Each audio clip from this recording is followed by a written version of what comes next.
செய்கை விடுதல் வரவில்லை என்றால் 1000 பொய் சொல்லி குற்றத்துக்கு ஆளாகி விடுவாய் என்று கட்டளை விதித்திருக்கின்றார். இப்பொழுது கொல்லி வைத்துவிட்டு விடுவதற்குள் செல்ல வேண்டும். மகனை கொல்லி வைக்கவே போரே மகனே.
இறந்த மகனை பாம்பிடித்து இறந்த மகனை தகவலில் எடுத்தறியா இங்கே கவலைக்கு உண்டு என்று கனவிலும் அறியேனையா.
பார்த்த மகனே நான் பெற்ற என் செல்வமே ஆசை மகன் நேச மகன் மகனே ஆசை மகனே நேச மகனே ஆசை மகனே மகனே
இவர்களிடத்தில் ஏதோ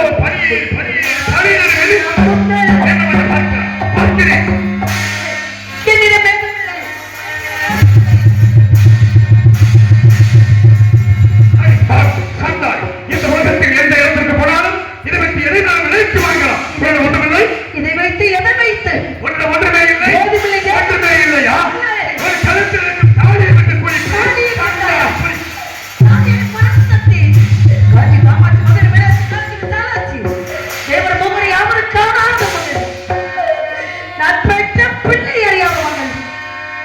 என்னை பெற்றவர் அறியாத மங்கையும் நான் பிறக்கும் போது என் கூடவே பிறந்த மங்கையும் என் கணவர் என்று பிறர் கண்கள் தெரியாத மங்கையும் கேவலம் சுடலிலே கப்பன முளத்துட்டு வாங்கி புதிக்குடி என்றால் நீதி தவறிவிட்டேனா, நெறி தவறிவிட்டேனா, குற்றம் செய்து விட்டேனா? இப்பொழுது இந்த உயிர் எனக்கு தேவையில்லை எடுத்துக்கொள்வதா?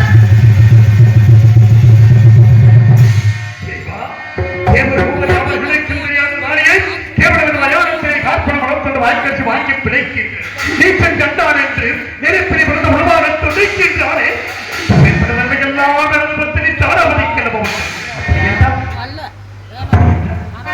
இவள் மனைவி தாராவதி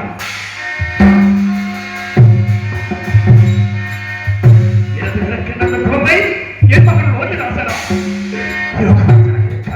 இருக்கார். இது அந்த விசாரணையின் சூழ்ச்சியாக இருந்தார். இது விசாரிக்க வேண்டுமா? பெண்ணே மங்கையே முடிவந்த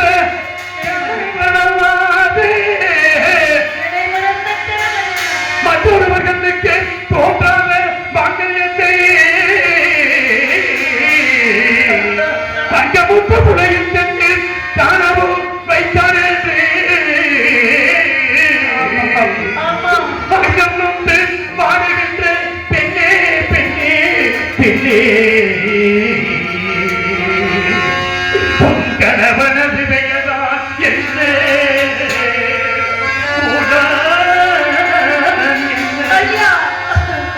காச்சமனில் குழந்தையின் பெயர்தான் என்ன தகையா எந்திரத்தை சார்ந்தவர்கள் இறந்து கிடக்கிறது குழந்தையா நீயா ஒரு கணவன்யா எனக்கு கட்டில் வைத்த பிறந்து காலால் ஏற்றி உதைக்கிறது. ஒரு பேர் என்று கேட்டீர்கள். எந்த ஊரல்ல நான் பட்ட கதையை சொல்லவா, பட்ட கதையை சொல்லவா? இந்த தமிழ்ப்பை உலகத்தில் நான் ஏன் சொல்ல வேண்டும், எதற்கு சொல்ல வேண்டும் என்றால் எனக்கு வேறு வழி தெரியவில்லை. என் கதையை கேட்ட பிறகாவது நான் பெற்ற மகனை தகுந்த செய்ய அனுமதி தருகிறேன் என்ற ஒரே நம்பிக்கையோடு சொல்கிறேன் ஐயா.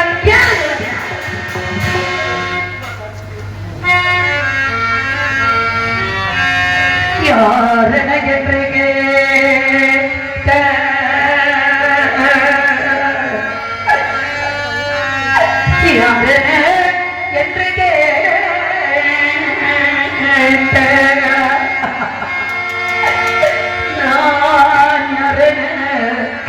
என்று கேட்ட நான் யாரது என்று கேட்ட அன்புள்ள காவல்கார ஐயா நான் யாரது என்று கேட்ட அன்புள்ள காவல்கார ஐயா ஐயா ஐயா நான் யார் என்று தெரிய வேண்டுமா என் பிள்ளை யார் என்று தெரிய வேண்டுமா சொல்கிறேன் ஐயா இந்த பெண்மகள் உலகத்தில் வாழ பிறந்தவளை நான் பட்ட என் செல்வ மகன் இந்த உலகத்தையே ஆள பிறந்தவளை எந்த தந்தையும் கண்ணமாபுரியின் அரசன் இவன் தந்தையோ அயோத்திகரசனையா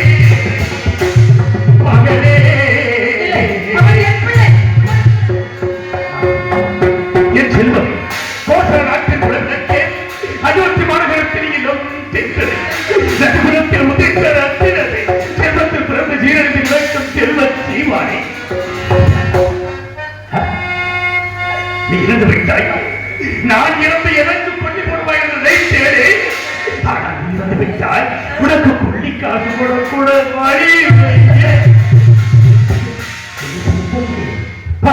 மகனே நான் இறந்த காரணத்தை நானே அறியும்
கேட்டது கொண்டிருக்கின்றது.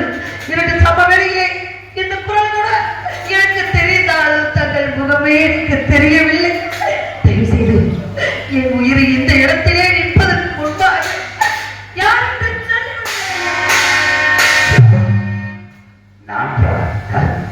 என்னையா யாரும் கேட்கிறார்? எனக்கு தெரியவில்லை, எனக்கு தெரியவில்லை, தெரியவில்லை. எல்லோரும் உன்னை சந்திரவதி என்று நினைப்பார்களா? நான் எப்படி எப்படி தாராவதியா தாராவதி என் சுவாமியா என் சுவாமியா பேசிவிட்டு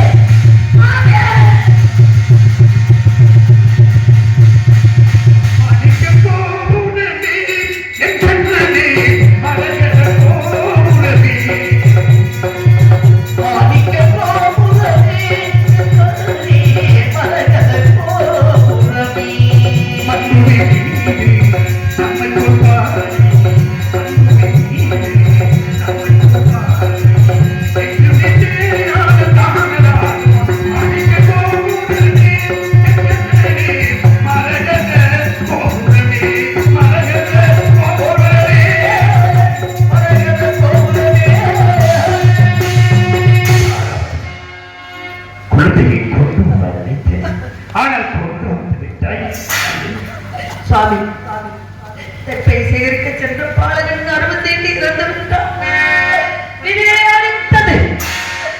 நான் ஒன்று மட்டும் கேட்கின்றேன். இதுவரை தங்களிடம் எதை நான் கேட்டுப்பட்டதில் எல்லாமே கிடைத்தது எனக்கு. இப்பொழுது ஒன்று மட்டும் கேட்கின்றேன். பெற்ற தாய் மடிப்பிச்சையாக கேட்கின்றேன். காப்படமும் துண்டு வாங்காமல் இந்த மகனை என்ன வார்த்தை கொடுக்கிறார்? எந்த சத்தியத்தை காப்பதற்காக மயானக்கரை வந்தோமோ நம் உயிர் மூச்சு உள்ளவரை வைத்திருக்க வேண்டும். நான் ஒன்று சொல்கிறேன், உன்னை அடிமை வந்த வேதிடம் சென்று காப்படமும் துண்டை வாங்கி இல்லை, நான் சென்றால் விட மாட்டார்கள், தரவும் மாட்டார்கள். வேறு யோசனை சொல்லுங்கள் சுவாமி. வேறு யோசனை. நம் பிள்ளைக்கு கொல்லிக்காசு இல்லை பார்க்கலாம். அப்படி என்றால் எல்லா விதமான ரூபத்தையும் அறிவிக்கலாம். வாழ்வில் ஒன்றை ஒன்று மட்டும் காசிமான கருத்துக்களை சென்று உடைய கலக்களையும் ஏற்றி கட்டிய கணவனை இவ்வாறு புரிகிறார். சந்திரன் இல்லை உடைய கலக்களையும் பிச்சையாவது எடுத்துக்கொண்டு மகனே, பிச்சையாவது எடுத்துக்கொண்டு வசன். அதுவரை நம்ம பிள்ளையை பத்திரமாக பார்த்துக் கொள்ளுங்கள். அம்மா பிறந்து விட்டான் என்று அள்ளி அள்ளி கொடுத்த கரங்களால் பிச்சை எடுத்து வருகிறேன். தாய் தந்த பிச்சையிலே பிறந்தேன் அம்மா.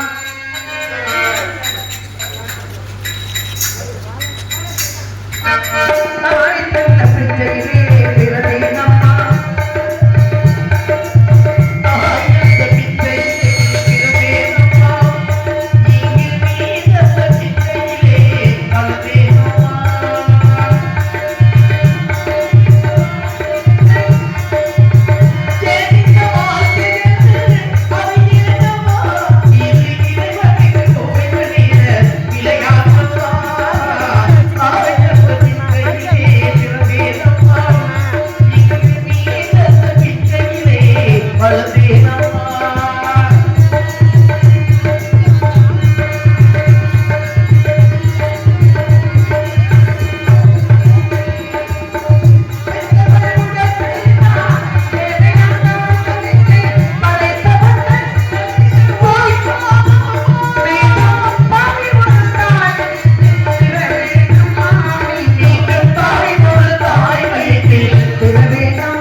என்ன செய்து கொண்டிருக்கிறார்?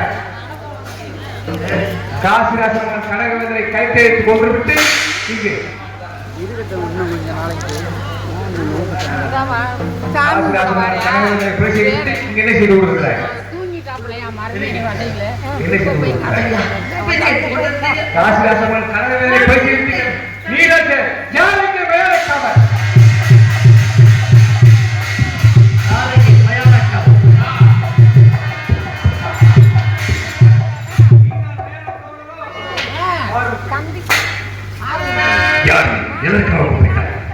உனது இடமானிடம் நான் வந்திருக்கிறேன். சரி, இதோ உன் எஜமான் வீரமாக தேவை கொடுத்த குழுவாய் உத்தரை பிடிப்போய் கொலை செய்வதற்காக பொழுது விடுதலை பெற்ற வேண்டும். இந்த பெண்ணை வீரமாக கொலை செய்ய சொன்னார். கச்சரங்களை கொண்டிருக்கிறார்களா? யார் கொலை செய்தார்?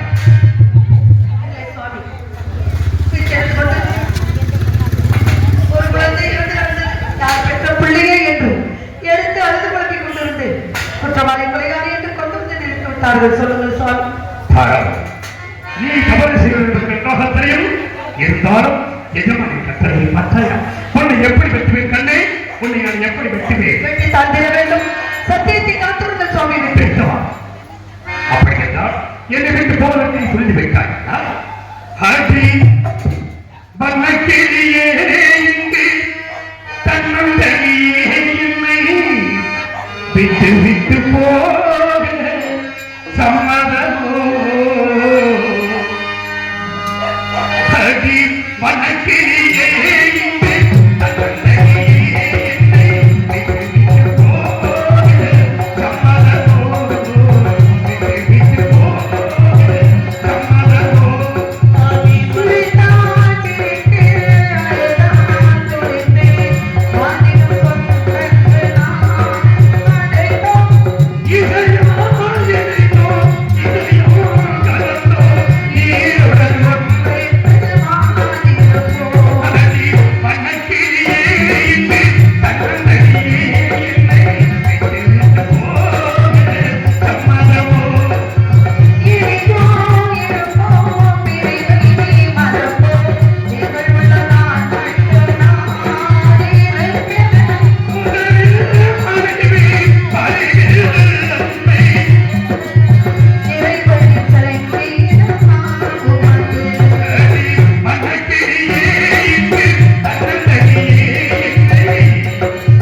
தலைவனாக இருந்து அவர்களுக்கு தொண்டு புரிய வேண்டும் என்ற நினைத்தை மன்னித்து விடுங்கள். இந்த பிறவியில் என்னை அழைத்து நீ பெற்று கொடுப்பதில் போதாதா பெருமாத வர வேண்டும் என்று வேண்டிக் கொண்டு மீண்டும் அப்படி அரிச்சந்திர மனைவியோடு வெட்டுகிறானா அல்லது வெட்டு விடுவாரா என்று சோதனை செய்து பார்க்கிறார். வெட்டத்தான் போகிறேன், வெட்டத்தில் ஒன்றாக போகிறார். உடலில் இருந்து வருகின்ற ஒவ்வொரு நிறுத்தமும் சத்தியமைத்தை கொண்ட பாவி என்று இந்த உலகமெல்லாம் என்னை படித்து பேசப் போகிறது. அந்த அறிந்ததன் காட்சியை காண வேண்டாமா? என் மீது கருணையற்ற உண்மை என்றால் என் கண்ணனை தோன்ற வேண்டும். நாங்கள் அந்த சத்தியம் நிலைத்திருக்க வேண்டும். சத்தியமே சத்தியமே சத்தியமே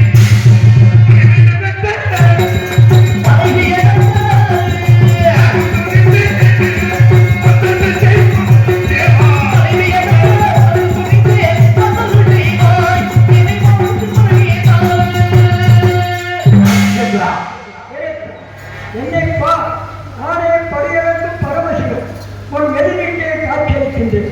அரிச்சந்திரா, பூர்வத்தில் மாநிலராக பிறந்தவர்கள் பொய் சொல்லாதவரும் தன் தாழ்வண்டி பிறந்தாரை சிக்காதவன் தன் உயிரைப்போல் முன்னுயிரை காத்திருப்பவன் நான் ஒருவன் பூர்வத்தில் இருக்கிறான் என்பதற்காக தேவர்களும் மும்மூர்த்திகளும் உன் சத்திய சோதனை நாடகம் நடத்தினோம். நாங்கள் நடத்திய நாடகத்தில் நீயே வெற்றி பெற்றுவிட்டால் நீயே இந்த 56 தேசத்தையும் அரசாங்க. அப்படியாகட்டும் சுவாமி. என் இடத்தால்